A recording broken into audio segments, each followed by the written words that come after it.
Hello friends, good morning. ये video test series के बारे में है।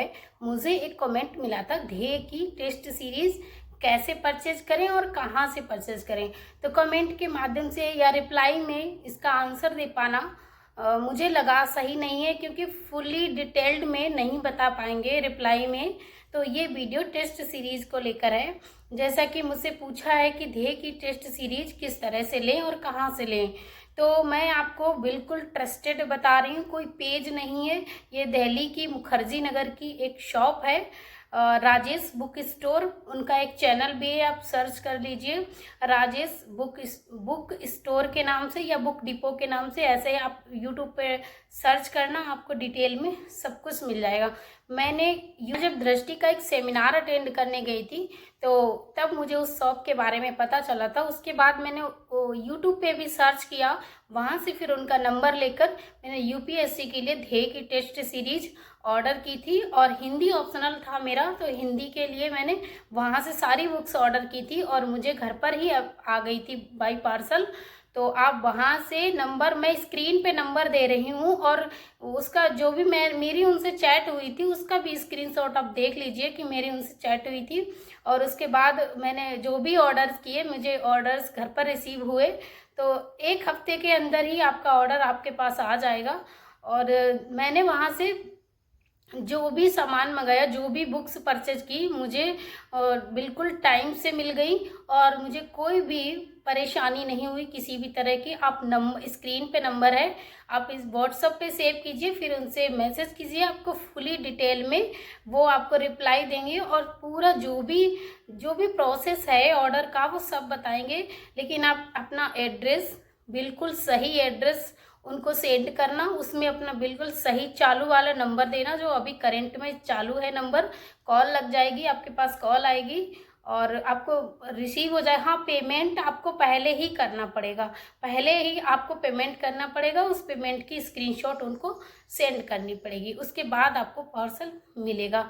और वो आपको जो भी पार्सल से रिलेटिव जो भी जानकारी है वो आपको व्हाट्सएप पे ही शेयर कर देंगे। तो ध्येय की आरो के लिए, ध्येय की टेस्ट सीरीज लेने के लिए राजेश स्टोर पे आप ले सकते हैं, ट्रस्टेड है और किसी भी तरह की कोई परेशानी नहीं आने वाली है। ये तो एक कमेंट का रिप्लाई मैंने दिया है, एक बहन का मैसेज था कि उनको आरो के लिए ध्येय की टेस्ट सीरीज चाहिए, तो आप यहाँ से ऑर्डर कर सकते हैं। दूसरी बात मुझे ये कहनी है कि मुझे एक बहन का कल मैसेज मिला था, रिकमेंड मिला था कि वो, उनका कहना है कि 2 या 3 महीने में तैयारी नहीं होती है। जी हाँ, मुझे भी पता है 2 या 3 महीने में तैयारी नहीं होती है, लेकिन जो तैयारी कर रहे हैं वो 2 या 3 महीने से नहीं कर रहे हैं बहन। आरो तो क्या किसी भी यूपीपीएससी या यूपीएससी या किसी भी स्टेट गवर्नमेंट या सेंट्रल गवर्नमेंट कोई भी ऐसी जॉब नहीं है जिसकी तैयारी 2 या 3 महीने में हो जाती है, ये सभी को पता है। लेकिन जो तैयारी कर रहे हैं वो 2 या 3 महीने से नहीं कर रहे हैं, वो डायरेक्टली या इनडायरेक्टली 6 से तैयारी कर रहे हैं। क्योंकि जब हम यूपीएससी की तैयारी करते हैं तो हमें सजेस्ट की जाती हैं एनसीईआरटी बुक्स, जो 6 से 12 तक की जितनी भी बुक्स होती हैं वो हमें रिकमेंड की जाती हैं। लेकिन हमने ग्रेजुएशन किया है, इसकी आरो की फॉर्म फिलिंग जो भी एलिजिबिलिटी है वो ग्रेजुएशन है, तो हम डायरेक्टली या इनडायरेक्टली हम 6 से ही तैयारी में लग जाते हैं। हमने जो भी सिलेबस पढ़ा है उससे बाहर कुछ नहीं। जीएस में अब देखिए, हिंदी का जो व्याकरण है, हमारे जो 6 टॉपिक हिंदी में है आरो प्रीलिम्स एग्जाम में, जो वो पूरे 6 टॉपिक पूरे व्याकरण पर आधारित है। लेकिन थोड़ा लेवल चेंज हो जाता है। जैसे जो हम 6 से पढ़ते आ रहे हैं, पर्यायवाची, विशेषण, संज्ञा, ये सारी चीज़ें, क्रिया विशेषण, जितना भी हिंदी का व्याकरण है वो हम 6 से अच्छे से पढ़ने लगते हैं। उसके बाद ग्रेजुएशन में क्या होता है, ग्रेजुएशन में हमारे सब्जेक्ट चेंज हो जाते हैं। अब जिसने हिंदी से किया होगा उसके लिए तो फ़ायदेमंद रहेगा। अगर किसी अदर सब्जेक्ट से किया है, मेरा भी हिंदी ग्रेजुएशन में मेरा भी हिंदी सब्जेक्ट नहीं रहा है, लेकिन मैंने 12th तक तो हिंदी पढ़ा है अच्छे से, मुझे हिंदी में कोई प्रॉब्लम नहीं होती है। थोड़ा हिंदी का सिलेबस सेम वही है जो हमने 12th तक पढ़ा है हिंदी, लेकिन उसका थोड़ा लेवल चेंज हो गया है। अगर उसका सिलेबस का लेवल चेंज हुआ, व्याकरण का लेवल पूछने का क्वेश्चन पैटर्न चेंज हुआ है। तो भाई हम भी तो डेवलप हुए हैं, हम फिजिकली डेवलप हुए हैं, मेंटली डेवलप हुए हैं, हमारा ओवरऑल हम भी तो डेवलप्ड हुए हैं। तो हम भी तो कोशिश करनी है। लेकिन पता है, मैं भी जानती हूँ, सभी जानते हैं, हम 12th तक तो अच्छे से पढ़ाई करते हैं, लेकिन जब हम ग्रेजुएशन में जाते हैं तो पढ़ाई उतनी अच्छी नहीं करते हैं जो हमने 10th और 12th में की थी। तो इसीलिए जब हम ग्रेजुएशन क्वालिफाई कर लेते हैं तो हम किसी भी जब एग्ज़ाम में अपीयर होते हैं तो हमें वो एग्ज़ाम टफ लगता है। अगर हम जैसे 10th में हमने मेहनत की थी उससे ज़्यादा 12th में करते, क्योंकि लेवल थोड़ा बड़ा हुआ है, 10th से 12th में आए हैं, स्टैंडर्ड बड़ा हुआ है। तो 12th के बाद जब हम ग्रेजुएशन में जाते हैं तो हमें अपनी थोड़ी मेहनत बढ़ानी चाहिए थी, लेकिन वो मेहनत बढ़ाई नहीं है, वो बिल्कुल भी कम कर दी। क्योंकि जब हम कॉलेज में पहुंच जाते हैं, डिग्री कॉलेज में पहुंच जाते हैं, वहाँ पर थोड़ा प्रेशर कम हो जाता है टीचर्स का, क्योंकि वो उतना प्रेशर नहीं देते हैं पढ़ाई पे, क्योंकि उनको लगता है कि आप खुद ही सक्षम हो गए हैं, खुद बड़े हो गए हैं, समझदार हो गए हैं, इतना प्रेशर नहीं डालते हैं। वो सोचते हैं कि आप खुद ही अपना पढ़ सकते हैं। तो हम अब उतना मेहनत उतना परिश्रम नहीं करते जितना हमने 10th और 12th में किया था। तो ये तैयारी ओवरऑल 2 या 3 महीने में कोई नहीं कर सकता, लेकिन हम इनडायरेक्टली हम 6 से वही सिलेबस पढ़ते आ रहे हैं जो हमारे एग्ज़ाम में। आप मेरी बात पर यकीन मत कीजिए, खुद ही देखिए, जो जितने भी जीएस के टॉपिक हैं, जनगणना के क्वेश्चन थोड़े अलग हो सकते हैं क्योंकि वो थोड़ा करंट पे बेस होता है, लेकिन यूपी के बारे में हम 6 से ही पढ़ते हैं। हमारे कई ऐसे चैप्टर्स भी होंगे और कई जगह से, या हम कोई जो भी जीके में पढ़ते हैं वो यूपी के बारे में थोड़ा बहुत तो पढ़ते ही हैं। तो यूपी का जो जनगणना वाला है तो वो थोड़ा अलग हो सकता है, करेंट अफेयर आपका अलग हो सकता है, और रीजनिंग थोड़ा अलग हो सकता है। रीजनिंग और मैथ ये लेवल तो हटा दीजिए, ये थोड़ा चेंज हो सकता है, लेकिन जो जीएस के टॉपिक है, मेन टॉपिक हैं, भूगोल, इतिहास, पर्यावरण, विज्ञान, ये सारे टॉपिक हम 6 से लेके 12th तक पढ़ते आए हैं, हम सभी पढ़ते आए हैं। तो हम ये नहीं कह सकते कि ये तैयारी हम 2 या 3 महीने में कर लेंगे। तो डियर, मेरा ये कहना है कि कोई भी चैनल किसी को उल्लू नहीं बनाता है, सभी के पास क्षमताएं हैं, सभी के अंदर प्रतिभा है। लेकिन आप ये बताइए कि कुछ लोग 10 साल लगे रहते हैं यूपीएससी की तैयारी में, और कुछ लोग फर्स्ट अटेम्प्ट में ही प्री निकाल लेते हैं, मेंस भी निकाल लेते हैं और इंटरव्यू क्वालिफाई करके आईएएस बन जाते हैं। तो ये बताइए डिफरेंस कहाँ पर है? डिफरेंस है पढ़ने के तरीके में, और कहीं कोई डिफरेंस नहीं है। ईश्वर ने सभी को प्रतिभा दी है, सभी के अंदर बुद्धि है, लेकिन उस बुद्धि का प्रयोग हमें कहाँ करना है, कैसे करना है, ये नहीं पता है। तो डियर, मेरा ये चैनल उन लोगों के लिए बिल्कुल नहीं है जो सुख सुविधाओं से संपन्न है, किसी भी बड़े संस्थान में जाकर कोचिंग ले सकते हैं और बहुत तरीके की सुविधाएं लेकर किसी भी सरकारी नौकरी को आसानी से ले सकते हैं। मेरा ये चैनल उन लोगों के लिए है जो असहाय हैं, जिनके पास कोई गाइडेंस नहीं है, घर से भी कोई सुख सुविधा संपन्न नहीं है। तो मेरा ये चैनल बस उन्हीं नीडी लोगों के लिए है जिनको ज़रूरत है, जिनके अंदर प्रतिभा है, जो करना चाहते हैं, जिनके दिलो दिमाग में सपने हैं, जुनून है, मेहनत करने का जज्बा है। मेरा ये चैनल उनके लिए है जो सेल्फ स्टडी से सब कुछ कर सकते हैं। तो ये तैयारी 2 या 3 महीने की नहीं है। आप 6 से लेकर ग्रेजुएशन तक आपने जो भी जीएस का जो भी स्टडी मटेरियल पढ़ा है उसको आप देखकर अपनी क्षमता के अनुसार अगर अच्छे से प्रयोग करें तो आपको ये बिल्कुल भी नहीं लगेगा कि हमारा ये कुछ भी पढ़ा नहीं है। वही भूगोल है, वही इतिहास है। इतिहास जो हम 6 से लेकर पढ़ते आए हैं, क्या किसी भी ऐसी बड़े स्टैंडर्ड के किसी भी कंपटीशन एग्जाम में ये लिखा है कि भारत 15 अगस्त 1947 में आज़ाद नहीं हुआ था?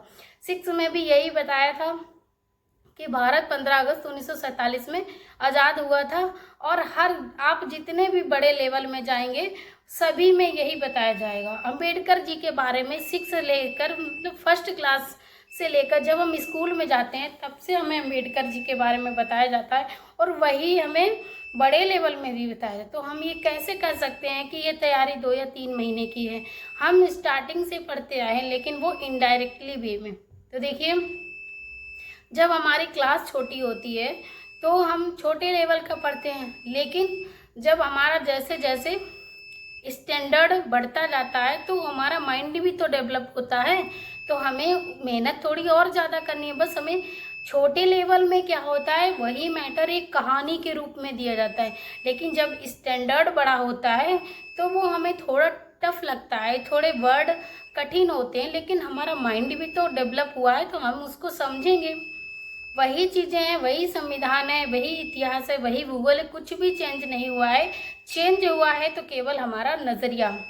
तो हम अपना नज़रिया ठीक करें और मेहनत करें, सही दिशा में मेहनत करें। देखिए, मैं अपना बताती हूँ, मैंने कभी किसी कोचिंग संस्थान से कोई भी गाइडेंस, मैंने यूट्यूब से तो लिया है कि एडमिशन लेके नहीं लिया, क्योंकि इतना आर्थिक रूप से इतना सक्षम नहीं थी जो किसी भी कोचिंग संस्थान से स्टडी मटेरियल ले लूँ।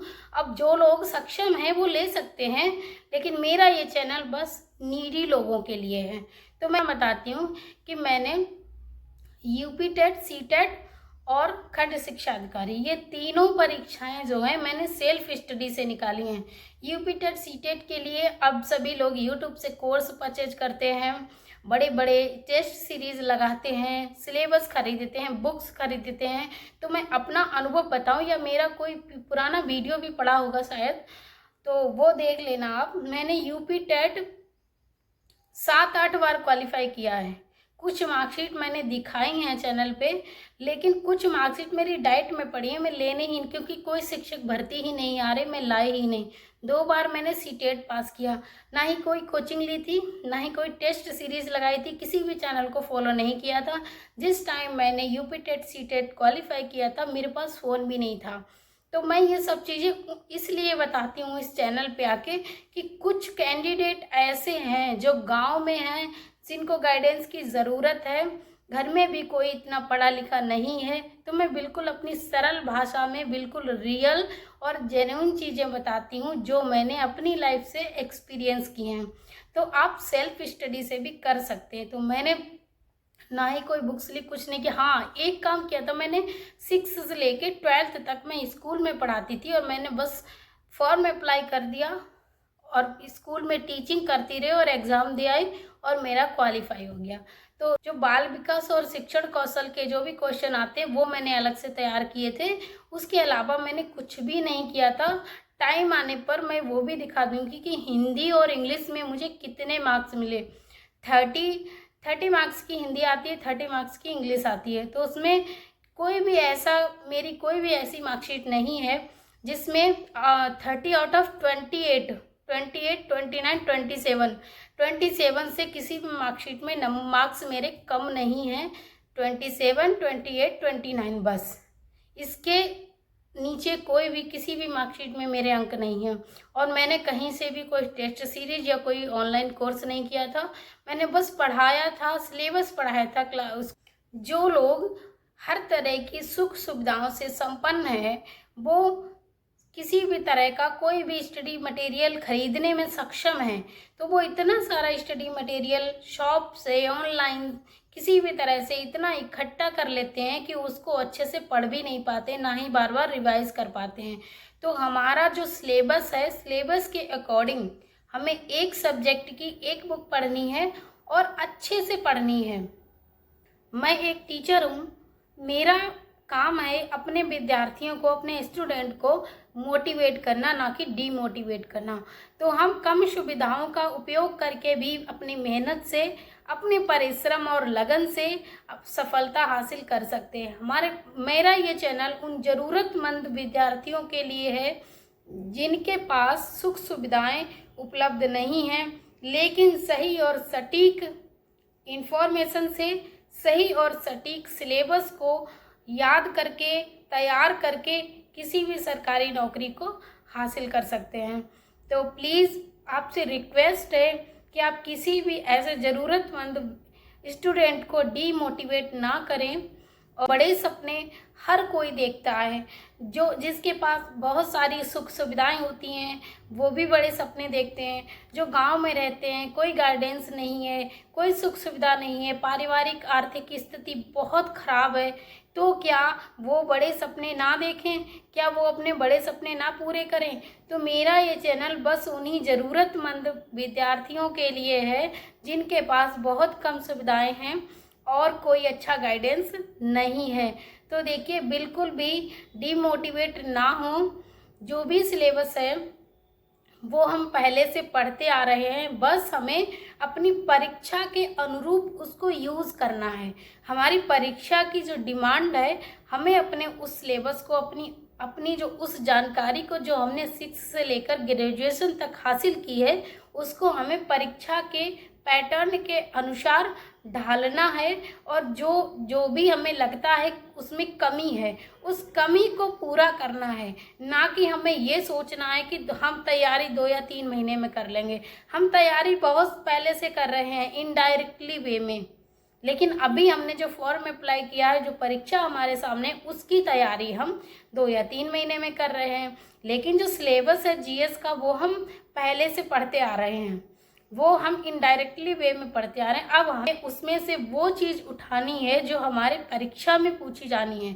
अब हमें सिलेक्टेड पढ़ना है। अभी तक हम सिलेबस तो वही पढ़ते आ रहे थे, लेकिन अब हमें पढ़ना है परीक्षा के अकॉर्डिंग। तो बिल्कुल भी डीमोटिवेट ना हो। हमें 140 अंकों का प्रश्न पत्र जीएस का होता है।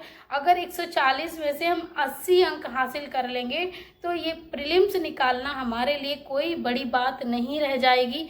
रही बात हिंदी की, 60 अंकों की हिंदी आती है, उसमें मात्र 6 टॉपिक हैं। ज़रा गौर से सुनिएगा, मात्र 6 टॉपिक हैं। वो 6 टॉपिक आप खुद से पूछिए कि वो 6 टॉपिक क्या आपके लिए नए हैं? इसमें से कोई भी ऐसा टॉपिक नहीं है जो हम पहले से सुनते नहीं आ रहे हैं या हमने कुछ भी नहीं पढ़ा था। थोड़ा लेवल चेंज हुआ है तो हमारा माइंड भी तो पहले से थोड़ा डेवलप हुआ है। हम फिजिकली, मेंटली हर तरह से डेवलप हुए हैं। तो बस हमें अपने अंदर जो भी क्षमता है, पूरी क्षमता को 100% जितनी भी कैपेसिटी हमारे अंदर है उसको झोंक देना है और अच्छे से तैयारी करने, ये दिमाग से निकाल देना है कि हम 2 या 3 महीने से तैयारी कर रहे हैं। हम 6 से तैयारी कर रहे हैं क्योंकि 6 से हमने एनसीईआरटीज़ पढ़ी हैं और वो यूपीएससी के लिए भी टॉपर्स भी रिकमेंड करते हैं। तो हम कैसे मान लें कि हम ये तैयारी 2 या 3 महीने से कर रहे हैं? तो ठीक है स्टूडेंट, बिल्कुल भी डिमोटिवेट नहीं होना है। लूसेंट और घटना चक्र पूर्वावलोकन को व्याख्या सहित अच्छे से पढ़ना है। और जिसमें 140 अंक का प्रश्न पत्र होता है, अगर हम अच्छे से तैयार करेंगे तो 140 में से 80 अंक हम हासिल कर लेंगे आसानी से। बस हमें पूरी मेहनत झोंक देनी है। उसके बाद जो हिंदी के 6 टॉपिक हैं वो भी ऐसे नहीं है जो हमने पहले से नहीं पढ़े हैं। ये है कि जब छोटी कक्षा में होते हैं तो क्या होता है कि पर्यायवाची तीन ही पूछे जाते हैं कि 3 लिखने होते हैं, और इसमें पर्यायवाची ढेर सारे हैं। तो हमारा माइंड भी तो बहुत बड़ा हो गया है। हमारे माइंड की कैपेसिटी इतनी है कि आप सोच भी नहीं सकते हैं। ये एक स्प्रिंग की तरह है, इसमें जितना डालोगे, जितना स्टडी मटेरियल भरोगे, ये उतना बड़ा होता चला जाएगा। आप अनुभव करके देख लीजिए, आपके अंदर सारी वो क्षमताएं हैं जो हर किसी में होती हैं। आप सभी के बराबर हैं, कोई भी स्पेशल नहीं है। जो दूर जाकर बड़े कोचिंग संस्थान में एडमिशन लेके जो पढ़ते हैं, आप उनसे कम नहीं हैं। तो मेरा ये चैनल बस नीडी लोगों के लिए है, और मैं जितनी भी मेरे अंदर इंफॉर्मेशन है, मैं सारी कुछ शेयर कर दूंगी ताकि सबका भला हो, सबका पेपर निकले। तो मैं मोटिवेट करने आई हूँ, ना कि किसी को डीमोटिवेट। मैं किसी को उल्लू नहीं बना रही हूँ। जो रियलिटी है, जो मेरा अपना अनुभव है, मैं वही शेयर करती हूँ। तो थैंक यू। तो अगर आपका कोई भी डाउट है आप कमेंट के माध्यम से बताइएगा, मैं उसका समाधान निकालने की पूरी कोशिश करूँगी। Thank you.